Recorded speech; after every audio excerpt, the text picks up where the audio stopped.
Hello. So, gonna show you guys what we've got kind of going on here. Decided that the chicken wire for the play area wasn't really, it didn't look very good, and it wasn't really ideal. So I got this wire mesh here. I forget what size and gauge it is. Anyway, I'm replacing it here, all along here, and we're going to be continuing this fence line all the way to the shed, to the metal shed there, and then all the way across to our neighbor's fence line. And the idea is we're going to encase the entire raised garden area. We're doing that for a couple reasons. Dogs are digging in here constantly, digging stuff up, digging around. You can see, like on this one here, yeah, they're digging around, they're digging in, and we want to get them out of there. So we're gonna fence in the whole raised planter area, and then we're going to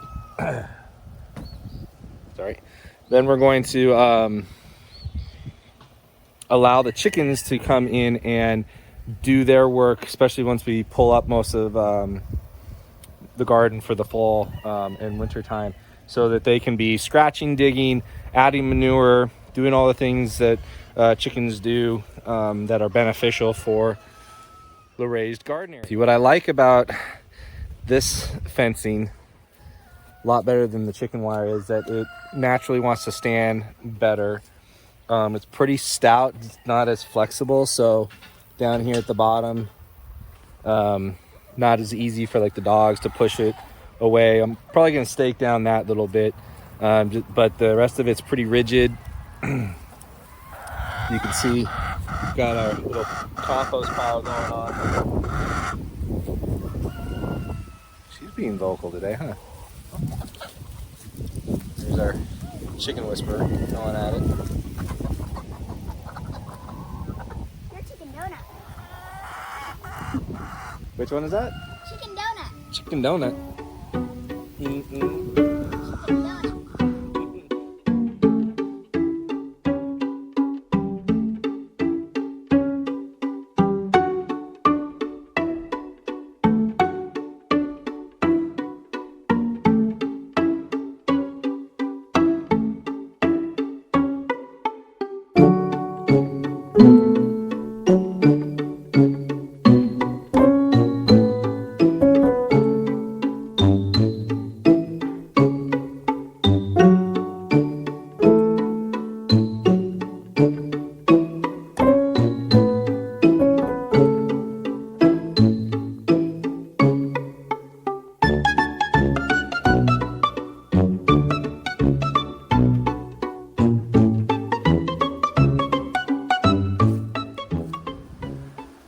Okay, so doing the last part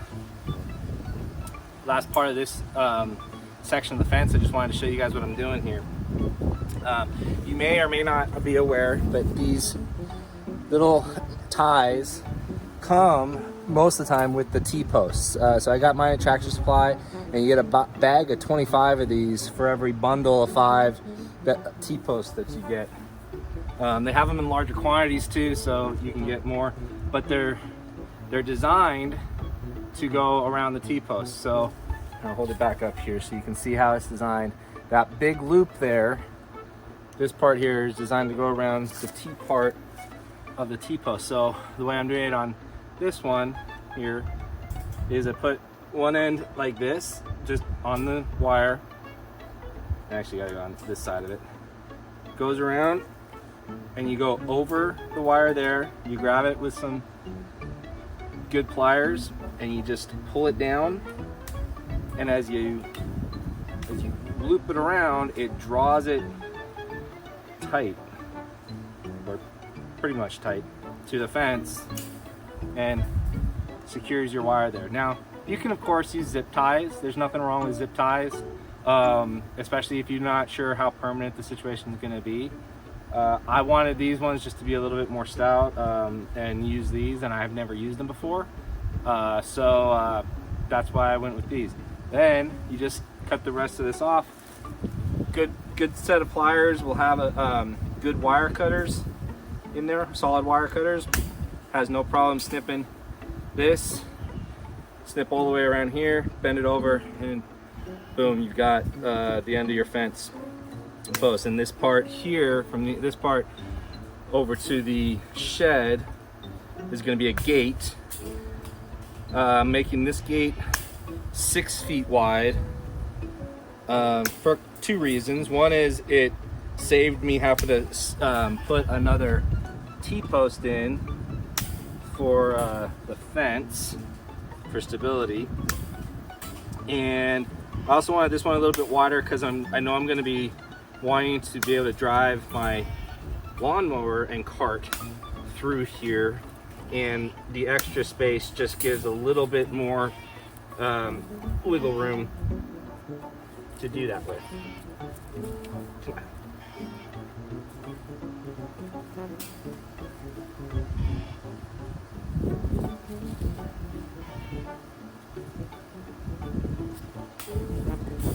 Okay, and with that, this section of fence is done. I can move the coil over here. We're really happy with it. It's little wood bifold ones. Now, I got these at Lowe's. This is not a sales pitch for them, but we got them at Lowe's, and they come as a kit, so both sides and the latch there. I don't like the latch. It's decoratively nice, but not very functional in my opinion. It's not my favorite. We'll probably end up changing it at some point, but it's functional for now. Right. Now, they bill it as like this, no dig, self-supporting system. And they sell these posts that are supposed to be used as the hinge points here, with these, big spikes on them, and you use a wood board and tap it in. They wanted like $12 just for the posts for each one. I'm not paying $25 to get that. I got 1/2-inch EMT conduit, a 5-foot section for about $6 each. Boom. Or you can get a 10-foot section, and cut it down yourself if you want to. It's just more convenient for me to get the 2 5-foot sections pre-cut. And you drive them just like you would a T-post or anything else. Use a little bit of wood and a mallet, and it goes right in the ground. Doesn't even have to be that deep. Zip tied it to here. It's perfectly stable, perfectly sturdy. Do easy. Don't do bad. Sometimes easy is bad, but not always. Sometimes, well, I think you know where I'm going with this. There are very many times that you pay for what you get what you pay for. Oftentimes, you pay for something that you never get. Don't do the latter if you can avoid it. Some of that's just experience, and some of that's just thinking outside the box, like knowing I could use EMT conduit for those hinges, right? That's because I have worked with EMT conduit. And if you don't know what EMT conduit is, it's for electrical. So it's the same kind of conduit that wires go through. You see them in buildings and stuff that, that's what electricians run wires through when they're exposed and not behind walls. You buy them, they're cheap, they're bendable, they're easy to work with. If you've made your chicken tractor or experienced with that, you know what that stuff is. But it's strong enough in tube form to do that job. So again, be mindful, don't get cheap just because it's cheap, but don't pay for something that you never really get. There's a lot of things that are overpriced right now, and well, they're always overpriced, and with prices being inflated the way they are, you don't want to pay even more for something that sucks. There's no other way to put it. Well, just getting the excess dirt out of the hole. There's a little bit of extra dirt fell into it. Well, Not very deep. Can I put my foot in and see?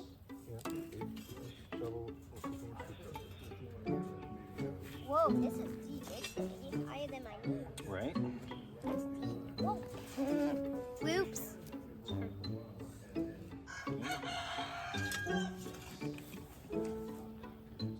Getting extra stuff out.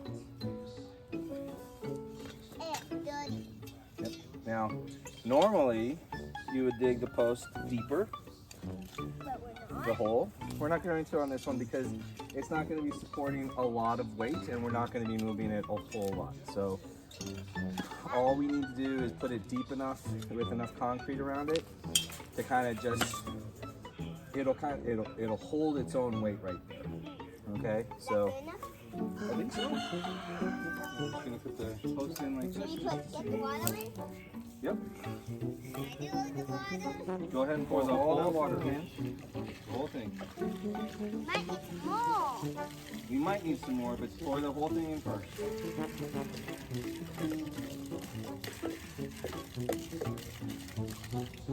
Okay, now take that bag and dump all that bag in the hole.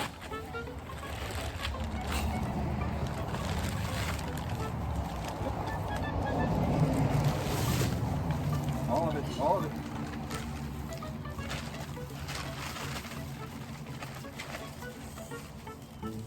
Hold it close.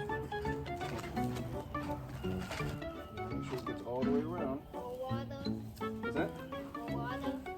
You're going to get a little more water. All the way? Hmm? All the way? Nope. Just about half. Obviously, we're not leveling this post. We're eyeballing it because this is part of a, I don't want to say a makeshift, a jerry rig, but we don't need this to be robust. It's basically designed to keep the chickens in, the dogs out, and that's about it. So all it needs to do is support the weight of a utility, a 6-foot utility aluminum tube gate.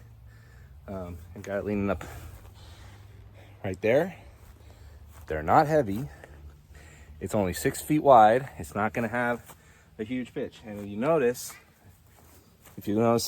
the hole there, it's deep. The hole itself is deep enough that the concrete itself is going to also be buried in the dirt. So it's going to be just fine. Okay, so got the fence just resting here. It's not attached or anything. And this might be a little bit basic for some people, but I find it's better to be basic than overlook something that is important that you may not know. So, real simple way to do this. Just set your gate up. These gates come with the hinge holders. That's what I'm looking for. Already attached.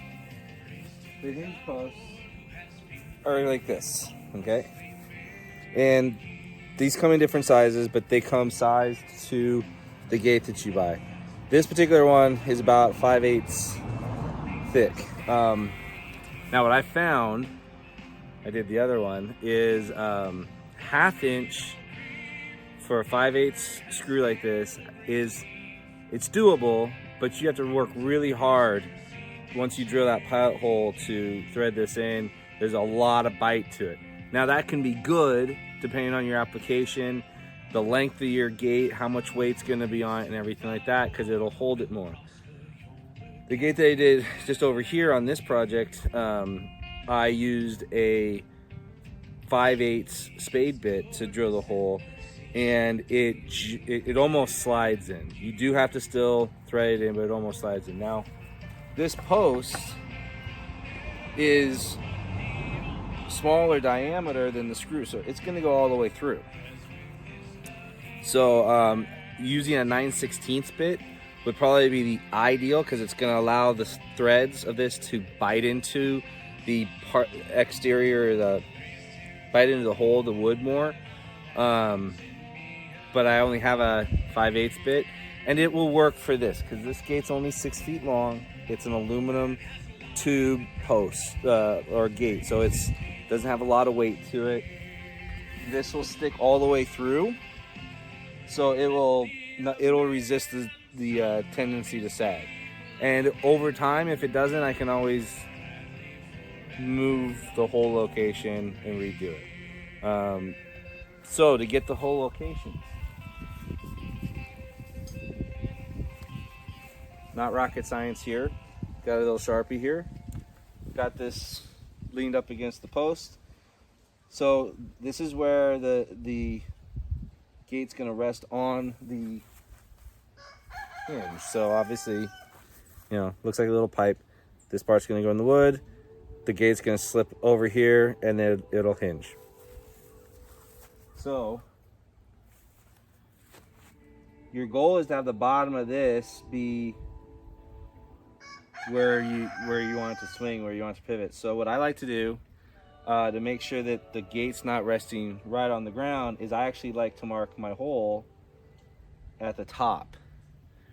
That means that this bottom part is going to really be up here when all is said and done. You don't have to be exact with this. If you want to get out like a triangle or a level, a straight edge, and get perfect measurements, you're absolutely welcome to. I don't find that it's necessary, but I'm going to qualify that with I have a lot of experience doing similar things to this, so I can do some things by intuition that other people need to do with tools and assistance. And that's fine. That's not a knock, and there's nothing that says that the way I'm doing it, especially by intuition, is the correct way or the best way. But it's the way I'm comfortable with. And if there's anything I want to impress upon everyone who watches these videos and is about to go do some of this stuff, do things the way you're going to do them, the way you're comfortable doing them.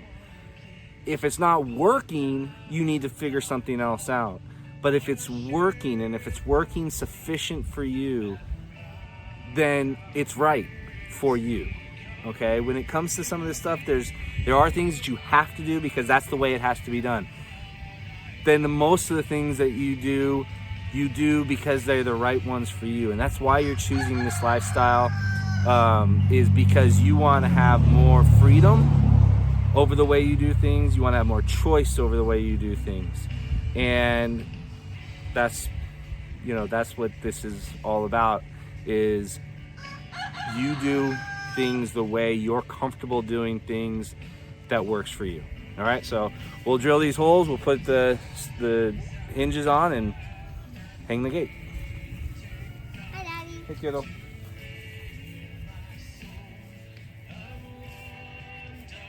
Can you move the gate out of the way? Yes? No, the gate. It's not attached yet, so go right in the middle. Nope. Oh, go right in the middle. Lift up and slide it over. You can do it. Good job. Right there. That's good. That's perfect now. I'm going to sit down. You sit down. Did you want to drill one of the holes? Yeah. Okay, come here. I don't have any shoes though. That's okay. You can stand right here. Come here. Okay. Squeeze, and I'll help you push forward. Okay.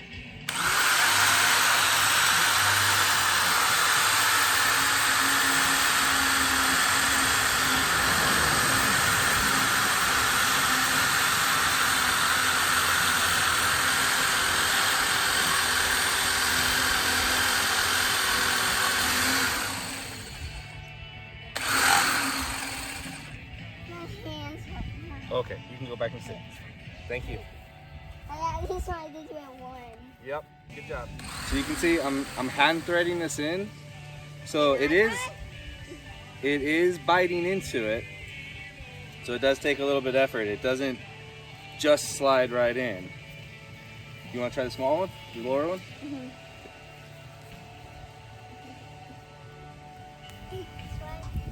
Righty tighty. Yeah.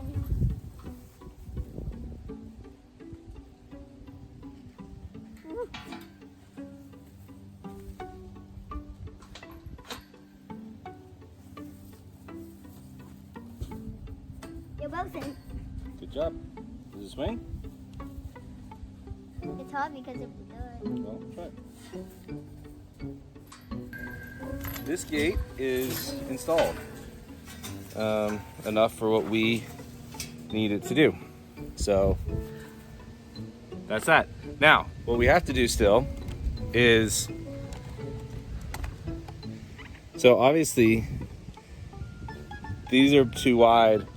The dogs and the chickens will still both get through. So we have a lot of leftover chicken wire from that project. Have a lot of other smaller bits of chicken wire.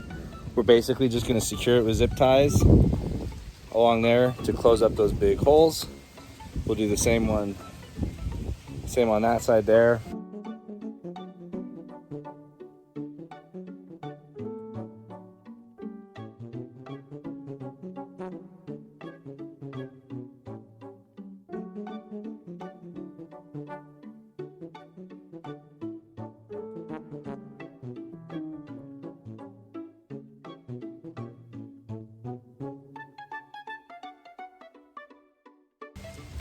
And that should for the most part secure this area from the dogs getting in and digging, and for the most part prevent the chicks from getting out and escaping.